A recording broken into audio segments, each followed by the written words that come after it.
Good morning, everyone, especially to you, Mom. Before I start my presentation, let me introduce myself. My name is Janelle Villi, a second-year criminology student of Davao Oriental State University main campus. The topic that I will discuss for today's presentation is all about Republic Act number 7877, an act declaring sexual harassment unlawful in the employment, education, or training environment, and for other purposes, or also known as Anti-Sexual Harassment Act of 1995. What is Republic Act number 7877, or also known as an Anti-Sexual Harassment Act of 1995? Republic Act number 7877, or also known as an Anti-Sexual Harassment Act of 1995, is a Philippine law that aims to prevent and address sexual harassment in the workplace, education, or training environment.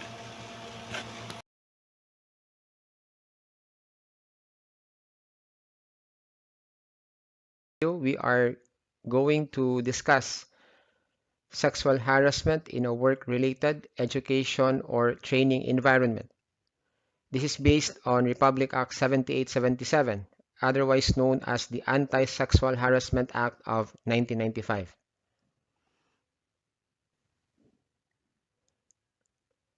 This law was approved on February 14, 1995 and became effective on March 5, 1995, or 15 days after its complete publication in two newspapers of general circulation.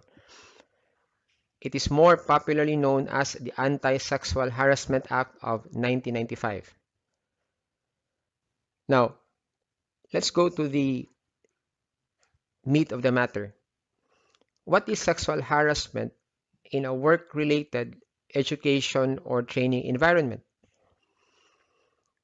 Section 3 of RA 7877 defines sexual harassment as an act committed by an employer, employee, manager, supervisor, agent of the employer, or any other person who, having authority, influence, or moral ascendancy over another in a work or training or education environment, demands, requests, or otherwise requires any sexual favor from the other, regardless of whether the demand, request, or requirement for submission is accepted by the object of said act.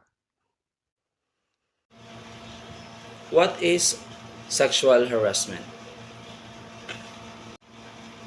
Under RA 7877, sexual harassment is defined as any unwelcome sexual advance, request for sexual favor, or other verbal or physical conduct of sexual nature.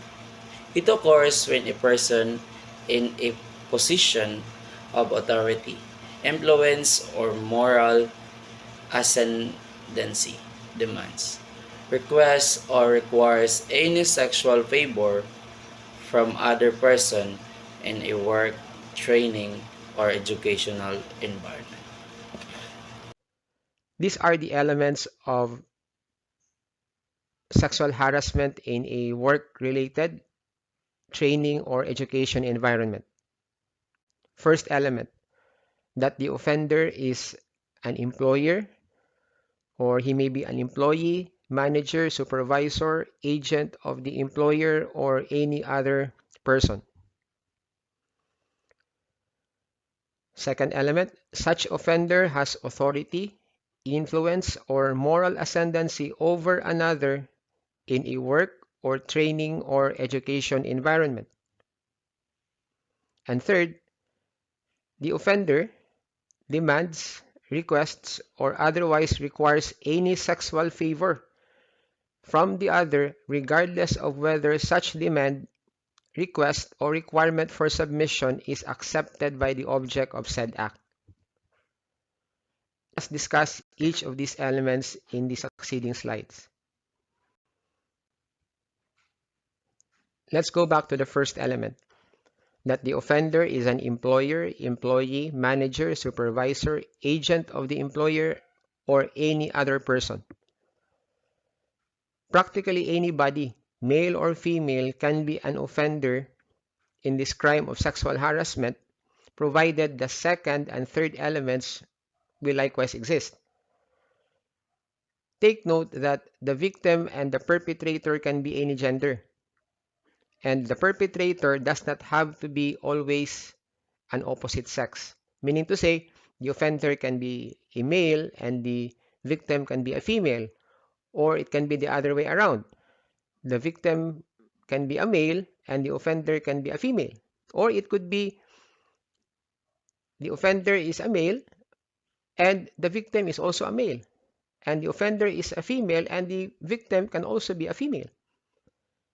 Provided, as I said, that the second and third elements will likewise exist, which we will discuss in this second portion of the slide.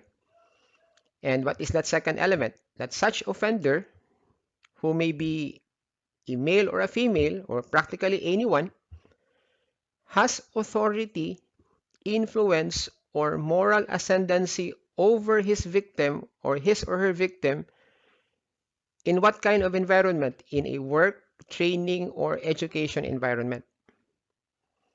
Now, when you say authority, or when you say that the offender has authority, the offender here must have the power or the right to give orders or make decisions and enforce obedience.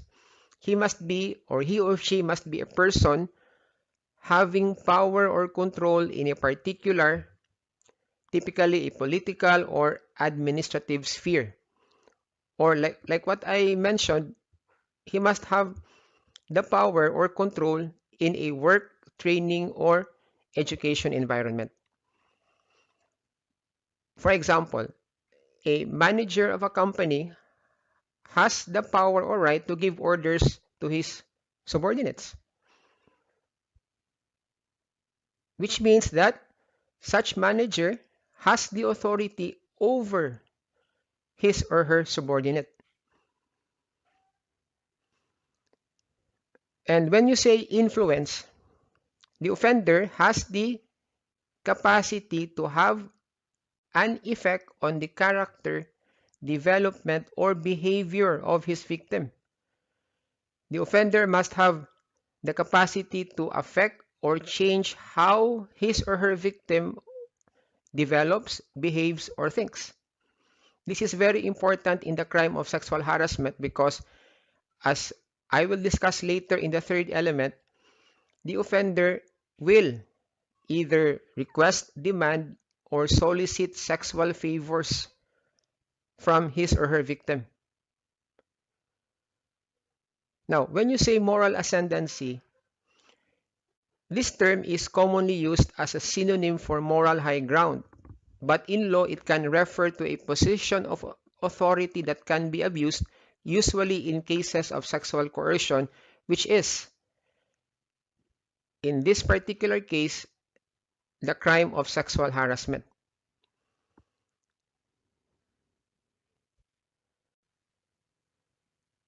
When you say in a work or training or education environment, this means that the sexual harassment may take place in the premises of the workplace or office or of the school or training institution.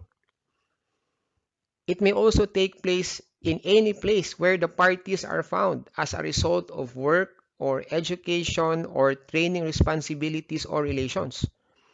Or it may take place at work or education or training related social functions. It may also take place while on official business outside the office or school or training institution or during work or school or training related travel. So this means that the sexual harassment doesn't have to always take place inside the premises of the workplace, for example,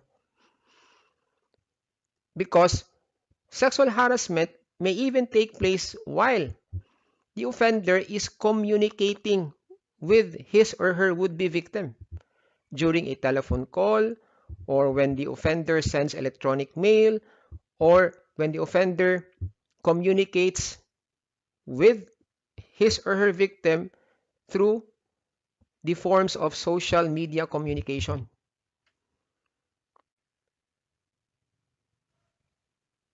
Let's go to the third element, that the offender demands, requests, or otherwise requires any sexual favor from the offender, regardless of whether such demand, request, or requirement for submission is accepted by the object of said act. Question: should the demand, request, or requirement be explicit? The answer is no. Demand of sexual favor need not be explicit or expressly stated. While it is true that RA 7877 calls for a demand, request, or requirement of a sexual favor, it is not necessary that such demand, request, or requirement be articulated in a categorical, oral, or written manner. It may be discerned with equal certitude from the acts of the offender as long as the act results in an intimidating, hostile, or offensive environment for the offended party. For example, X, manager of Y, constantly holds the waist of the latter every time he passes by her work area. Y could not do anything Workplace to sexual stop her harassment manager defined. from his sexual advances because precisely he is her manager, and she is afraid that X might get angry if she tries to stop him from touching or holding her every time they meet. Another example, X, a senior high teacher of Y in one of Y's subjects, will not give Y a passing grade unless the latter agrees to have a date with him at Jollibee. Now, in this example, while X was merely asking for a date, and it may even be said that there was no demand or request for a sexual favor from Y, but it can be interpreted as a request or demand of a sexual favor because X here is using his power as a teacher to coerce Y into giving in to his demand for a date. Can you imagine? X will not give Y a passing grade unless Y agrees to have a date with him. This is a classic example of sexual harassment in an education environment, which is precisely the evil sought to be avoided by the enactment of Republic Act 7877.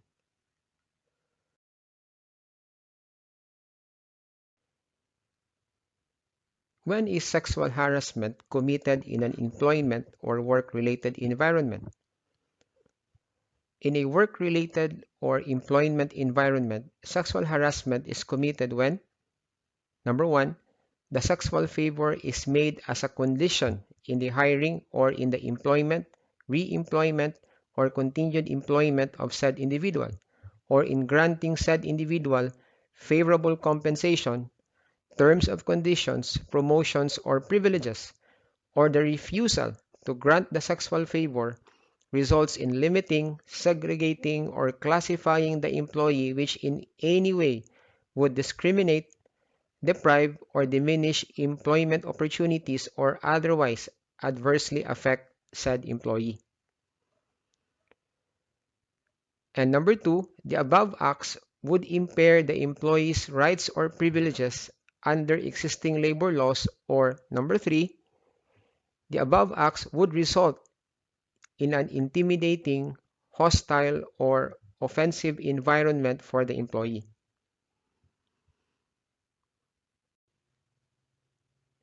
Let me give you some examples.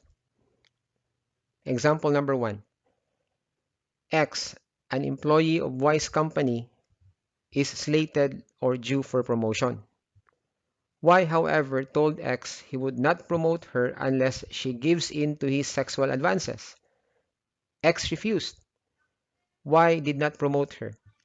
This is plain and simple sexual harassment because her refusal to grant the sexual favor resulted in depriving her of her employment opportunity. Another example, X, an employee of Y's company, is due for promotion. Y, however, told X he would not promote her unless she gives in to his sexual advances. Since X sorely needed the promotion, she gave in to Y's demand and they had sex. Y promoted her. However, Y wanted more. X, fearing that she would lose her job if she refused, gave in for the second time to Y's demand. Here, even if the demand of sexual favor did not result in the impairment of her employment opportunities as in fact she was promoted, it clearly resulted in an intimidating, hostile, or offensive environment for X.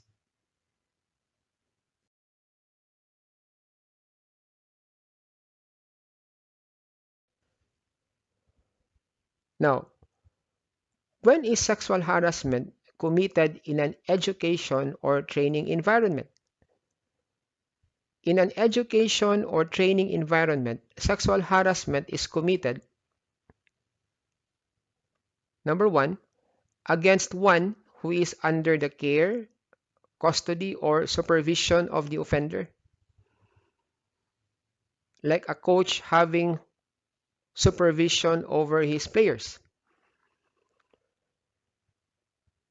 Sexual harassment is also committed against one whose education, training, apprenticeship, or tutorship is entrusted to the offender, like a teacher having the trust and confidence of his students.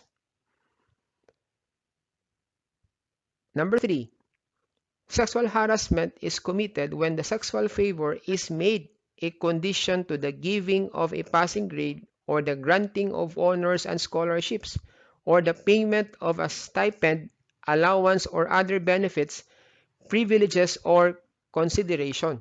Or number four, when the sexual advances result in an intimidating, hostile, or offensive environment for the student, trainee, or apprentice.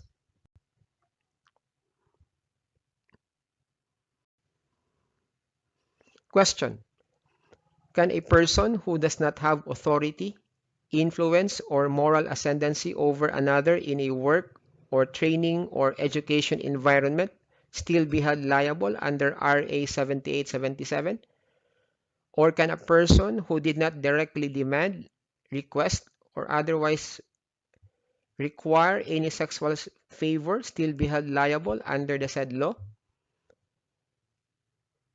The answer is yes. Any person who directs or induces another to commit any act of sexual harassment or who cooperates in the commission thereof by another without which it would not have been committed shall also be held liable under this act. So, this is, by analogy, an example of a principal by inducement who is equally liable with the principal by direct participation.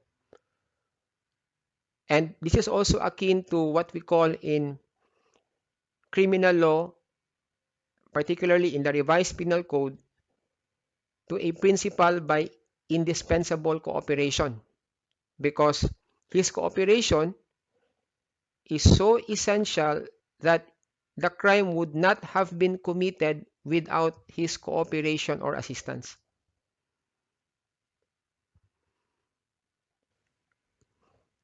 Do lewd comments per se constitute sexual harassment?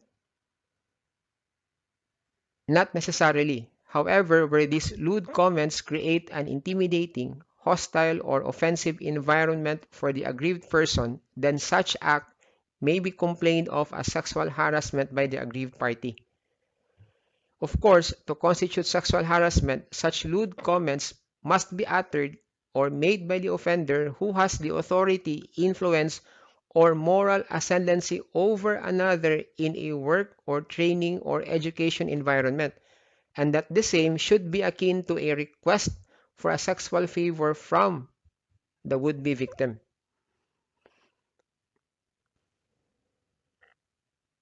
What are the forms of sexual harassment? There are three.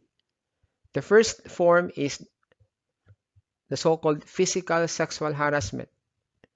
Physical sexual harassment includes unwelcome, unwanted physical contact, including touching, tickling, pinching, patting, brushing up against, hugging, cornering, kissing, and fondling, and forced sexual intercourse or assault. But I would venture to add that if there is forced sexual intercourse, it will not only result in sexual harassment, but the offender should also be held liable for rape because this is already forced sexual intercourse. The other form of sexual harassment is the so-called verbal sexual harassment. This includes innuendos, suggestive comments, jokes of a sexual nature, sexual propositions, lewd remarks and threats, or requests for any type of sexual favor. This includes repeated unwelcome requests for dates, commenting about anything sexual to someone who has made it clear that he or she does not appreciate that behavior, or asking personal sexual questions. The third form of sexual harassment is the so-called non-verbal sexual harassment. This includes the distribution, display, or discussion of any written or graphic material, including calendars, posters, and cartoons that are sexually suggestive or show hostility toward an individual or group because of sex. Giving favors like giving more attention, dropping cases, admission and readmission in exchange for sexual favors. Suggestive or insulting sounds, leering, staring, whistling, obscene gestures, content in letters and notes, facsimiles, emails, photos, text messages, tweets, and internet postings, or other form of communication that is sexual and offensive in nature. Now, Education what or is the training duty of the related employer or head of sexual office in a harassment defined. work-related education or training environment in order to prevent or deter the commission of acts of sexual harassment? The employer or the head of office in such work-related education or training environment must promulgate appropriate rules and regulations in consultation with and jointly approved by the employees or students or trainees through their duly designated representatives, prescribing the procedure for the investigation of sexual harassment cases and the administrative sanctions therefor.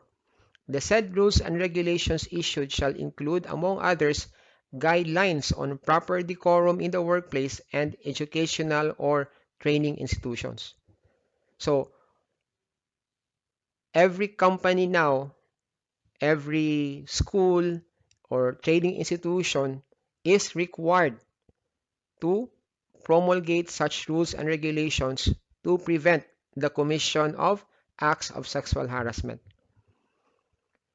Another duty is to create a committee on decorum and investigation of cases on sexual harassment.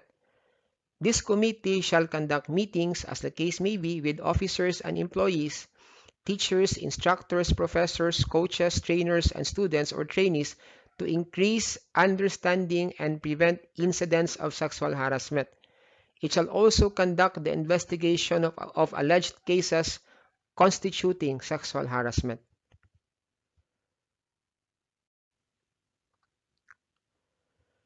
In the case of a work-related environment, the Committee on Decorum shall be composed of at least one representative each from the management, the union if any, the employees from the supervisory rank, and from the rank and file employees.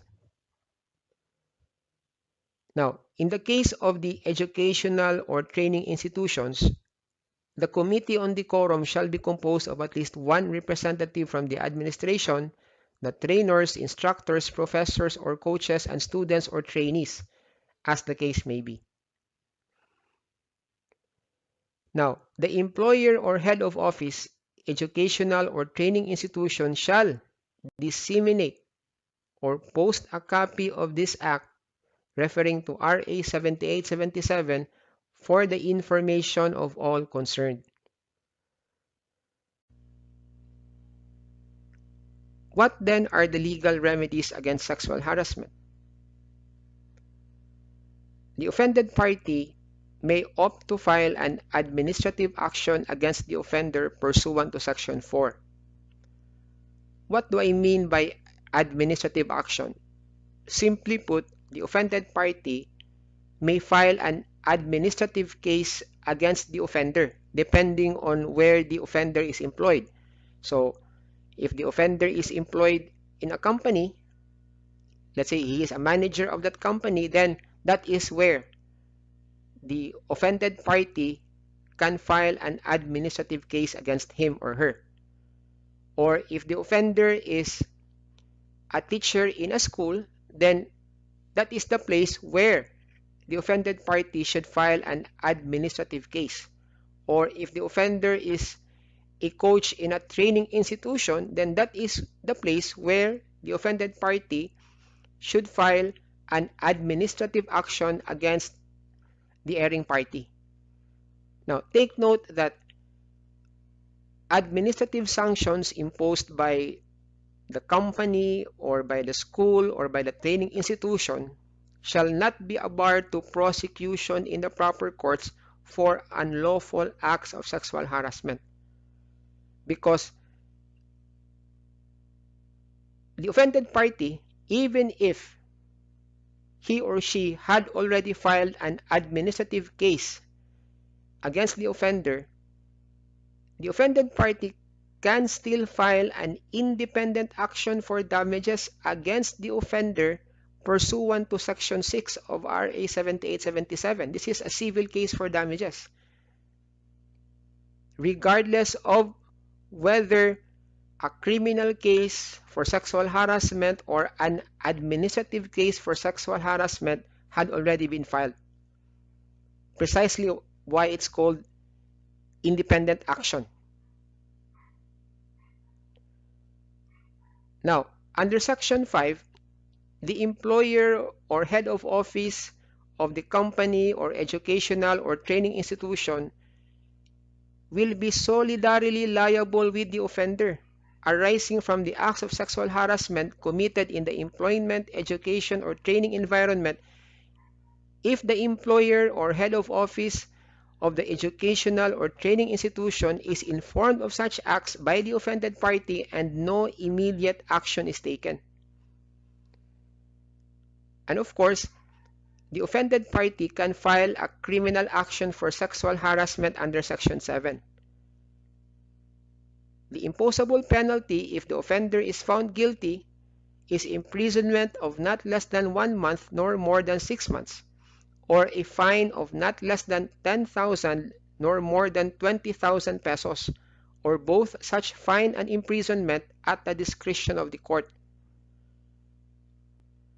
What about the prescriptive period for actions arising from acts of sexual harassment?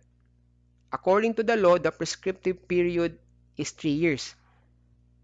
Take note, however, that the law does not expressly state from what time should the 3-year prescriptive period be reckoned.